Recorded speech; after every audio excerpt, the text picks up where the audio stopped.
A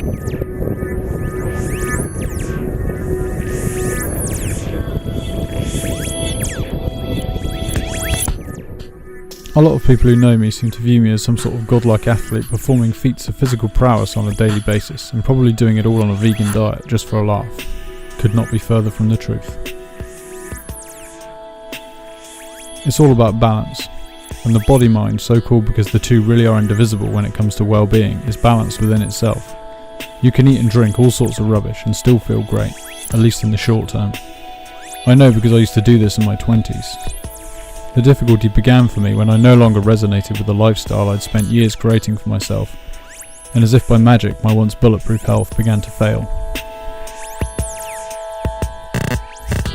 At the age of 27 I once said, and I quote, "I fucking love smoking and I will never quit." Less than a year later my ego began to crack under the weight of its own bullshit. I actually remember telling myself in one of my more lucid moments, it doesn't matter how you feel as long as everyone else still believes you don't give a fuck. That was my persona, and that is exactly what was reflected back to me in my experiences and relationships at that time. I won't go into detail right now, but my health and my whole life were in utter turmoil for 3 years. By the start of 2015 though, I'd got the hang of letting go of all my former crutches. All my addictions were up for eviction from the temple, and sure enough by about April of that year I was a teetotal non-smoking vegan, cyclist and avid practitioner of nofap and carezza. But, and it's a big but, I still to this day do not feel as I know I should. I know physically what it is. I self-diagnosed and had it confirmed by a GP. Candidiasis.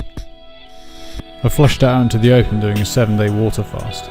Until then I just thought I had psoriasis, but Candida's a sneaky bastard like that. Every one of us has Candida. It's a microbial organism which thrives in our gut, devouring excess sugar and aiding the mitigation of the inevitable and quite normal blood sugar spikes at mealtimes.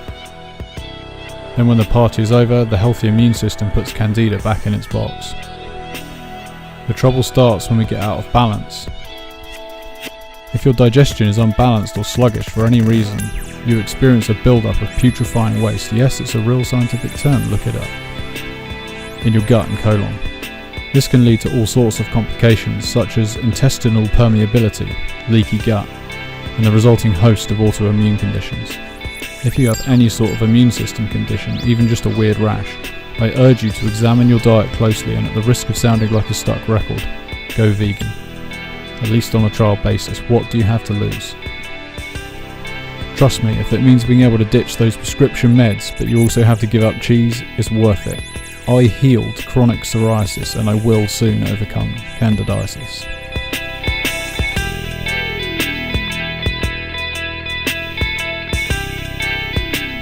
Important. Go vegan gradually. You don't want to shock your digestive system. Just give it a break from processed foods like milk, cheese and hard to digest meat.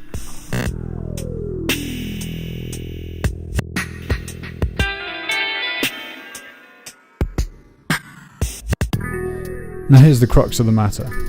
I'm already doing everything typically recommended to remove the conditions Candida thrives in. I eat only healthy whole food fats, avocado, coconut. I rarely snack between meals. I get tons of exercise. I drink enough water. I eat loads of fibre as a raw vegan. So what gives? Every physical ailment has an emotional component. Every dis-ease is a symptom of a spiritual or emotional root cause. The physical body is the third density manifestation of a far bigger and more complex entity. I learnt the truth of this on my journey to veganism because although I became drug-free as my symptoms lessened, they did not vanish completely. So what is working for me now? Louise L. Hay, you can heal your life. If you're interested in holistic healing and particularly the emotional approach to healing, this book is for you. What it boils down to is negative thought patterns and usually being stuck in the past. See how that relates to something like constipation? A common component of a Candida sufferer's environment. So I use the affirmation given in the book, which is theoretically going to be the opposite of what ails me. In this case it is, as I release the past, the new and fresh and vital enter. I allow life to flow through me. And see how that works? And it is working. I am conquering candidiasis day by day, just as I master the demons that must be expelled on the spiritual plane.